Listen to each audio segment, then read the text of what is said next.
Hey there, folks. Welcome to Spectrum Pulse. We talk about music, movies, art, and culture.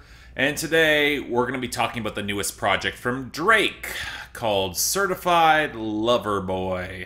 Is it obvious enough yet that I don't want to do this review? And I already know that admitting anything close to that right from the very start for the diehard stans, it will be plenty to write off my opinion for good. But I'm not really talking to them at this point. After my previous reviews, they already should know where I stand. No, I'm talking to the mass of casual fans who continue to inflate the hype behind artists this overexposed, this far past their prime, with projects that could never possibly live up to all the hype. And it feels like we've been down this road for at least the last 3 projects now, and I wind up feeling like I'm on the outside looking in. Not because I can't see all the budget or talent that's on display, because there clearly is plenty. That's all the more exasperating, because it gives you enough slivers to be sure that it could be better with actual focus and refinement. No, it's because when I wind up with a middling to mediocre opinion overall, I will get a barrage of folks who will cite a genius that I'm just not hearing or I can't grasp, or claim some hater status because I don't have the money or clout that the artists do. Actually, you know what? In fact, let's put an end to that narrative right now, because it ties back into the same bullshit. It's massively popular, ergo it must be good horseshit. That's a marketing department's dream and a critic's nightmare. Yes, for the most part, I still blame Jay-Z and 50 Cent for all of this, although the roots are probably still with Puff in the late 90s. Look, it's trying to make a claim for critical importance by birthright, more brand management, rather than actual artistic growth or saying anything of value or lasting potency, especially given just how much they're widely known to collaborate or crib from others that the mainstream public will never care to seek out. And when you factor in just how much the media attention is behind this album is driven by this stupid petty feud between Drake and Kanye West, of which the last truly cutting bars were exchanged in 2018, it's just getting kind of sad watching the two flail away at each other, mostly because they both have trump cards on the other that they've never properly played. And the reason those cards haven't been played, at this point, it's the money, because there's just too much of it on the table between the two of them within the industry to really put an end to the other's career, even if they've got enough ventures outside of music to never need to cut another album. But that really is the problem now, isn't it? Watching the multi-million-dollar hype machine roll out behind this album makes me realize there's no stakes to any of this. The legacies are set. The fan base and social media campaigns, they're already rolling. The influencers already have their captions. The streaming playlists have been bought and paid for, and there won't be a shred of actual transgressive risk with any of this. Yeah, accusations on Instagram might fly and other songs will leak later, and I just know the deluxe editions will come, but the labels cash their checks, and the mass audience bought in for what feels like a slow year for mainstream hip-hop, and it's gonna make Billboard Breakdown a living hell for me the next couple of weeks. And forgive me for saying this, but at this point, I'm just not really interested in what one of the richest men in hip-hop has to say when it's clear that he was out of ideas years ago. What's even more galling is the album length. You would think with nothing left to prove, he wouldn't have to stream troll at this point with 20+ songs on an hour-plus album, but here we are. And yet, it's genuinely infuriating, like I feel like I have to say something or I'm leaving money on the table. I've seen the traffic this draws, regardless of what he's doing. It's clear the people care, they want my opinion. So what do I think this time? You know, I remember a quote from Joe Budden on his podcast where he describes low-quality music, not relating to someone's subjective enjoyment of the art, but as a musician recognizing the compositional effort required to make art as a product and then market it and promote it as more than what it really is. Now, I'm generally of the opinion it's a really sketchy turn of phrase and an attitude in which to approach art. Beyond the subjective evaluation of art's actual quality, effort does not always translate into into it. What might be difficult for someone might be second nature for somebody else. And the quantification of artistic work translating to quality, it often boils down to playing to a lot of backwards-looking standards of art and taste. That being said, I was only a few songs into this project before the phrase reared its ugly head, and it just got harder to shake with every subsequent song on this increasingly bloated, increasingly empty-feeling album, where without the pre-existing fame and audience, nobody would care, where anything potent or transcendent has to claw for air in between the hookless mediocrity or the outright wrong-headed decisions. That's not saying that it's bad or that I couldn't get some sense of enjoyment out of it. I genuinely think there are a couple of moments that kinda click or have some really good ideas. But man, it's shallow, and it's getting passed off as having way more depth or punch than there actually is. Has mainstream hip-hop underserved y'all so much that you feel like you have to prop up something in 2021? Even if it's this? And a big part of how I can make that statement, which is inevitably controversial beyond any comparison to the field, trust me when I say this is not something that this rapper wants, is just in terms of raw skill and construction of bars, going down to the basics. Because even if you view him as less of a lyrical miracle rapper, and he's not really trying to be, it's impossible to overlook just how broadly simplified a lot of the content feels. And not just in the concessions to trends and trap, all the more jarringly out of place when you place them alongside the 3 or 4 songs on the project where he actually does deliver more detailed, fleshed out bars. Or, you know, alongside the guest stars that actually step up, seemingly out of an obligation to try. I mean, at this point, I expect all the corniness, and there's more than a few bars that break the attempted atmosphere of the songs with a sickening crack. Then this has been a theme of his content for well over a decade now. But when you pair it alongside rappers who are actually kind of trying, like Jay-Z or even Lil Baby and Lil Durk, or some pretty nice performances from Kid Cudi or Ty Dolla $ign, and then you go back to all the half-crooned fragments or bars that will just trail off in awkward spots or feel unfinished. Look, I'm left wondering how much of this saw a second draft beyond trying to be the first to get the Giannis line off. And he's already late to it. Freddie Gibbs beat him to it 2 years ago. It's the sort of thing that just convinces me a label boss finally put his foot down and said, look, enough with the promo campaign of diminishing returns and your stupid ass feud. I'm putting the record out whether you like it or not. And with all the time, all the resources in the world to afford whatever sample or added instrumentation that you want, the fact that this feels so desperately underpolished is legit shocking. The percussion sounds painfully cheap and stale and airless. The melodies are increasingly clunky and basic, if not flagrantly relying on a chopped up sample with little melodic growth and often covered in murky effects. And y'all know just how much the chipmunked approach rarely works for me when executed well, let alone here. And then the vocal fidelity and mixing and mastering is inconsistent from song to song, and there's absolutely zero sense of momentum or pacing, which for an album this long,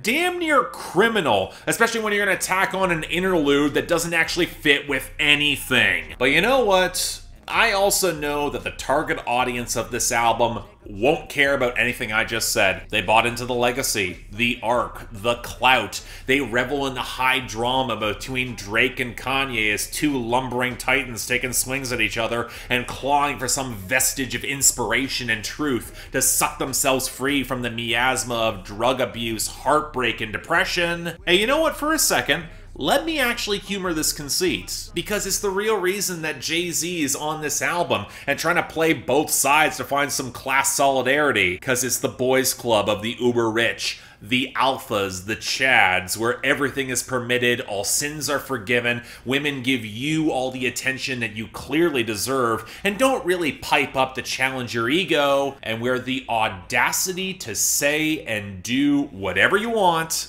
that's the greatest flex of them all. Oh, the extreme wealth is what buys you your ticket into this club, and make no mistake, he wants you to know the success is unfathomable to the average person, but it's a prosperity gospel where might makes right, where Nietzsche isn't referenced like on Nas's last project, but he might as well be. And unlike The Off-Season by J. Cole, where him as the everyman can't help but let homespun reality and humanity color the pictures for better and worse, or, you know, call me if you get lost. Chaos by Tyler the Creator, where a lot of wealth can't help heal his flaws and angst no matter how hard he desperately tries, but there's at least a sense of ramshackle fun and a bit more experimentation. Here you get some of the same sense of paranoid emptiness, but where the success is framed as providing more of a flat cover against any sort of judgment, be it by women in person, the internet haters, or the peers chasing the coattails, or the world at large, an idle blindness. Or it allows you to play the victim, so very lonely at the top, it's heavy the head that wears the crown, where those you seek to help or elevate can't understand your genius, where the angst is just enough of a kernel of relatability to excuse the mountain of projection and bullshit shoveled through, especially around women. But let's face it, to an audience that's predominantly of men, I get why it works. Beyond how just the experience of fame can be whirling and intoxicating, which in a capitalist society can elevate art beyond the aesthetic and content in just the communal fever to be part of the conversation. But there's also a part of us that kinda likes the thrill of potentially being able to say or do anything and face no repercussions. It's escapist. And then feel like that you're not just breaking society's rules, but that you're more evolved or in the right when you're doing so, or that your joke is just so good nobody realizes there's more than a few grains of truth to it. And it's even better if you can frame yourself as the underdog regardless of the actual reality, where you can claim yourself as the GOAT even despite, all the evidence to the contrary. But I have to ask, does it actually work? Even if you recognize just how well this guy and his well-prepared and well-financed team can really work the internet hype cycle and all the memes, you can tell there are words from social media he doesn't want to reach his ears, but they do anyway.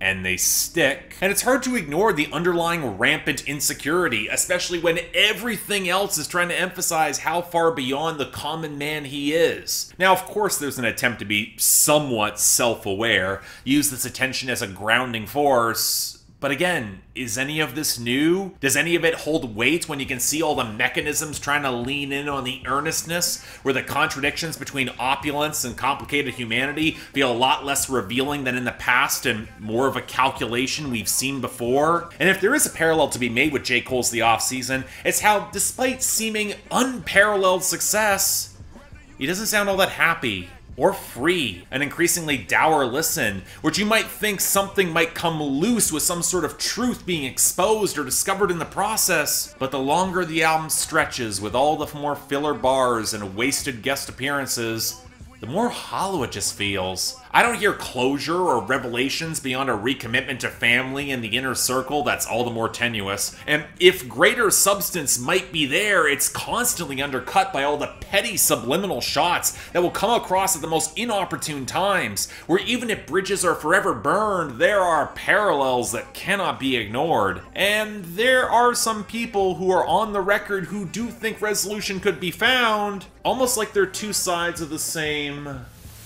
coin. Alright, this has been a bit of a cute writing exercise, especially when you look between the lines. The similarities are uncanny, but let's now focus on the unique strengths and problems with this album. And for Certified Lover Boy, Drake has the advantage of making a project that actually feels composed for mass market appeal. To a point. Hell, you can say it's one of Drake's underlying strengths that he's aiming a little lower, not going for a concept that he can't support, where a play for accessibility means there's more actual hooks on the album or some coherent grooves. But when you don't have an obvious pop grand slam like Nice for What, I'm left wondering what's here like we haven't heard before, down to the increasingly stale oversharing that can't match any of the actual confidence in his flexing, or disguise how he's still not over Rihanna. Honestly, after fucking fans, A$AP Rocky should slap you. Hell, Rihanna should slap you. Whatever quasi-ironic veneer of toxic masculinity doesn't redeem this. And yes, Drake might get a better performance from Travis Scott, or pick up the Savage 2 outtake with 21 on Knife Talk, or get a solid verse from Giveon, or allow Lil Wayne to run away with another verse in the tenuous sequel to The Motto with Rick Ross. And that's not to forget the few legit performances where Drake is still a very capable rapper, like on Champagne Poetry and the Remorse, or that jagged guitar reinforcing In Too Deep. But again, Is any of this surprising, or something that we haven't heard before from Drake? And let's not act like he isn't chasing the same sort of transgressive punch that Kanye does. Why else is there a bunch of very obvious diss tracks that feel tacked on and rewritten within the past week like No Friends in the Industry that really feels like an energy rewrite? Or they In the Bible, where he tries to flip judgments back on a religious girl who questions his righteousness? Or how he smuggles a homophobic slur in Spanish onto 7 a.m. on the bridal path? Or how he sampled R. Kelly on TSU. I don't believe for a goddamn second 40 and his team didn't know what the hell they were doing. And while we're in this territory, pretty much of all of Girls Want Girls, which might make for a bad meme until it will be adopted sincerely in real life by guys in your average nightclub. It's gonna happen. And what's exasperating is that Drake is still trying to act like his reputation's Teflon, that he's still the sensitive good guy who's only doing all this for his crew, to get away with playing the equivalent of Barney Stinson with the I'm Too Sexy sample on Way Too Sexy with Future and Young Thug, down to saying Poppy's home, which can be awfully spicy for an artist who saw Pusha T burn that veneer 3 years ago. But I get why he keeps it.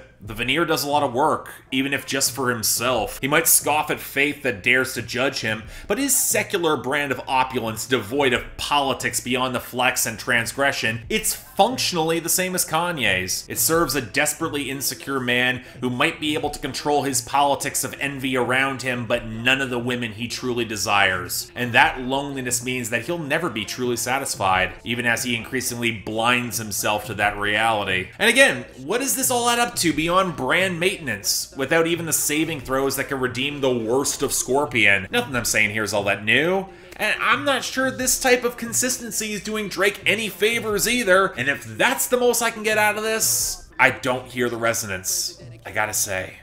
And thus, I keep circling back to that term, low quality music. It's a gross term. It's deeply cynical, but I can't escape the feeling that for all the hype, I just don't feel anything here from what feels like an industry product rather than a fully developed idea. I wonder how much of this is just chasing the last few embers of inspiration, or just knowing that you can phone it in because your audience will take just about everything at this point. Hell, after 2018, that was effectively proven. But I'm just not mesmerized anymore. I want to scream the Emperor has no clothes, and you can argue that the junk's been flapping in the breeze for years now, and yet there's a part of me that does want to believe, that wants to buy in. I want to enjoy this. That's why I don't dismiss popular appeal and contributing to the emotional experience of art, because I know it works, even if it's not guaranteed to last. And with that, I wonder where in a year or even 6 months, when people look back on this project, what will last? I don't hear any obvious winning singles, although knowing the clout, I just know on fame and momentum alone, there'll be at least a few that'll stick on the Hot 100 for as much as that chart matters, for what really comes down to what will resonate beyond this moment. And when you remember, again, that there's no actual stakes in this feud between Drake and Kanye, that the industry really can't afford to see either of them truly fail, and that they're just making money hand over fist by everyone buying in, even by me making this review knowing that I've got precisely zero chance to change anybody's mind, the emotional impact shrinks dramatically. And I just feel so very tired. One of the great lies of capitalism is that it produces and rewards any sort of innovation. But the ugly truth is that if you do just enough to appear like you're doing more, because the vast majority will not look deeper, or you're so cynical that you know doing the bare, uncreative minimum will still work, more often than not, if you're already on top, it doesn't matter. You're rewarded for it more than even the innovation. And coming back to the album now, yes, are the undercooked flickers of goodness enough to redeem the mountain of forgettable slurry all around it? The emotional stakes are undercut at every turn by questionable bars, misplaced guests, inconsistent production, and abysmal sequencing on a project that drags long past making any sort of coherent or new point. So even if I wanted to get invested, I'm left grasping at something that deep down, I know this isn't new, provided there's anything here at all. So 4 out of 10. I hate to say this was a chore to get through, likely to only be matched by the response to this review. And to that, Folks, if this had given me more to say, if I hadn't felt like this album wasn't a half-formed cudgel and the musical equivalent of Jeff Bezos launching his dick rocket to challenge Richard Branson in a space race, well, say this: I wouldn't have repeated myself.